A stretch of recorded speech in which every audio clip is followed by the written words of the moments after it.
नमस्कार दोस्तों, स्वागत है आपका श्रीराम अकेडमी की ऑनलाइन क्लासेस में। हमारी चली थी फ्रांस की क्रांति और आज का जो वीडियो है, जो क्लास है आज की, जो फ्रांस की क्रांति इसकी जो अंतिम क्लास है फ्रांस की क्रांति। ठीक है दोस्तों, हमने नेपोलियन के बारे में पढ़ लिया था पिछली क्लासों में। उसका उदय किन कारणों से हुआ है और जो अपघटन या आप कह सकते हैं उसका जो पतन हुआ है किन कारणों से हुआ है। आज जो हम पढ़ेंगे फ्रांस की क्रांति के जो प्रभाव क्या क्या रहे हैं, उनका स्वरूप क्या क्या था, वो आज की इस क्लास में देखेंगे। तो स्टार्ट करते हैं। तो आज की क्लास है फ्रांस की क्रांति के प्रभाव और स्वरूप। प्रभाव की बात करें तो क्रांति के पश्चात किन किन चीज क्या चीजें हुई है वो देखेंगे एक नजर में। सिर्फ हम यहाँ पे जो टॉपिक है, आप कह सकते हैं जो पॉइंट है उसको डिस्कस करेंगे। इसके अंदर जो आपको अंदर की जो थ्योरी है, आप जब पिछली क्लासें देखेंगे तो उसके अकॉर्डिंग आप अपने हिसाब से लिख सकते हो, क्योंकि अगर इतना ज़्यादा लंबा हो जाएगा वीडियो तो आप जो पिछली क्लासें हैं उसमें हमने सारे जो टॉपिक हैं वो कवर कर रखे हैं। तो आप उन क्लासों के हिसाब से यहाँ पर जो यहाँ का जो थ्योरी है वो लिख सकते हैं। ठीक है, तो जो पॉइंट है ये राजतंत्र की समाप्ति, मतलब जो राजाओं के अधीन जो पूरा था फ्रांस, उनकी समाप्ति हो चुकी थी। उसके बाद क्या था, निरंकुश शासन, उसकी समाप्ति हो चुकी थी। अब इन दोनों की समाप्ति हो जाएगी तो क्या संवैधानिक राजतंत्र की क्या हो जाएगी, स्थापना। फर्स्ट पॉइंट क्या अपना, कि संवैधानिक राजतंत्र की स्थापना हो चुकी है क्रांति के पश्चात। सेकेंड पॉइंट क्या है, संविधान की स्थापना। किन किन तरीके से देश प्रगतिशील या आगे बढ़ेगा, वो संविधान जिसमें अनुच्छेद, धाराएं, जो भी चीजें हैं, एक संविधान का मतलब क्या हुआ, स्थापना होगी। थर्ड पॉइंट क्या अपना, जो मानवाधिकार की जो घोषणा है वो हो चुकी थी क्रांति के पश्चात की बात करें। अब फोर्थ पॉइंट है, जो क्रांति थी उसका जो प्रभाव था सिर्फ फ्रांस पर नहीं था, इसका प्रभाव, इस क्रांति का प्रभाव था वो लगभग विश्व स्तरीय प्रभाव था, क्योंकि जो अन्य देश में भी क्या था, राजतंत्र स्थापित था। तो उसका जो अगर यहाँ फ्रांस में इसका विरोध हुआ तो इसका असर क्या हुआ विश्व स्तर पर, तो यहाँ अन्य देश में भी राजतंत्र का विरोध होने लगा। तो इसका कह सकते हैं हम जो है ना, विश्व स्तर पर इसका क्या हुआ, प्रभाव हुआ। ठीक है दोस्तों, अब लास्ट पॉइंट अपना गणतंत्र की स्थापना। ठीक है दोस्तों, राजतंत्र की समाप्ति हो चुकी थी, गणतंत्र की स्थापना हो चुकी थी। ये तो अगर अपने प्रभाव, फ्रांस की क्रांति के प्रभाव। अब बात करें इसकी स्वरूप की, क्या क्या किस फॉर्मेट में हुई फ्रांस की क्रांति, क्या क्या उसमें स्वरूप सामने निकल के सामने आए फ्रांस की क्रांति के पश्चात। देखो जो मध्यवर्गीय था, हर स्टेट में मध्यवर्गीय जो लोग थे उनकी अहम भूमिका रही है इस फ्रांस की क्रांति में। देखो हमने जहीं पे देखा था, फर्स्ट में स्टार्ट हुई थी, तब यहाँ पे इन्होंने क्या किया था, नेतृत्व का कार्य किया था। देखो थर्ड स्टेट में सिर्फ इस मध्यवर्गीय की हम कह सकते हैं जो सामाजिक स्थिति थी वो बिल्कुल कमजोर थी, राजनीतिक स्थिति थी वो काफी कमजोर थी।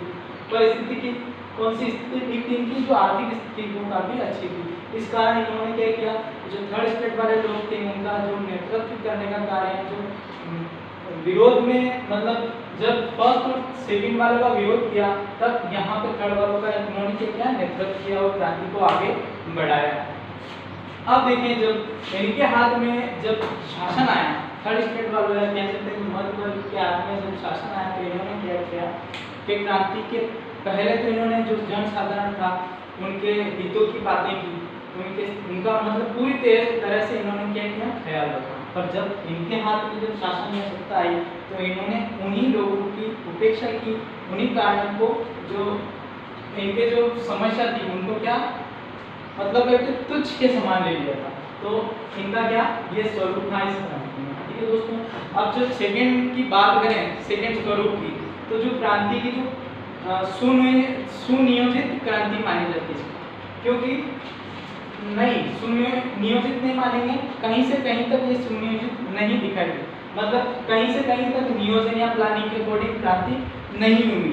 हम देख सकते हैं कि जब क्रांति शुरू से लेकर अंतिम पड़ाव तक मतलब पता ही नहीं लग रहा था कि किसके लिए क्रांति हुई है, क्यों क्रांति हुई है और क्रांति में हो क्या रहा है। देखो जब राजतंत्र के हाथ में जो शासन था, राजाओं के हाथ में, तब भी जनता परेशान थी।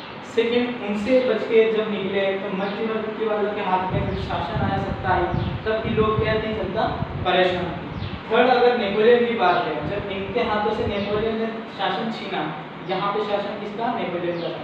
तब भी जनता परेशान, क्योंकि वो एक प्रवृत्ति कैसी थी उसकी, तानाशाही प्रवृत्ति, तो जनता है वहाँ भी परेशान। तो ये पता ही नहीं लग रहा था कि हो क्या रहा है इस क्रांति में, चीजें तो चल रही है पर किसी का भलाई तो हो नहीं रहा, क्रांति करने से मतलब ही क्या, तो हम कह सकते हैं सुनियोजित क्रांति नहीं थी। ठीक है दोस्तों, अब थर्ड पॉइंट की बात करें तो इस क्रांति का जो रूप था, अगर बात करें तो अधिनायकवादी रूप में इस क्रांति को देख सकते हैं। इसमें सिर्फ जो शासक था उसकी इच्छा पर ही बल दिया जाता था और बाकी जो जनता है उससे कोई मतलब नहीं है, सिर्फ शासन वर्ग के हाथ में ही जो चीजें होती थी वो सारी शासन वर्ग के हाथ में, कंट्रोल की पावर वहीं से होती थी। अब देखो जब क्रांति के फर्स्ट में हम बात करें, क्रांति से पहले जिन कारणों को जायज ठहराया जा रहा था, जब शासन इनके हाथ में आए, शासक चेंज हो गए, पहले कारण जायज थे, क्रांति होने के बाद जब उनके हाथ में जब शासन आया तो वही कारण को उन्होंने की उपेक्षा की, इसलिए कह सकते हैं कि जो अधिनायकवादी क्रांति मानी जाती है। ठीक है दोस्तों, अब बात करें क्रांति गतिशील का गुण है। क्रांति में क्या है, गतिशील का गुण है, मतलब कहाँ से स्टार्ट हो रही है कहाँ खत्म हो रही है, टाइम लिमिट नहीं है।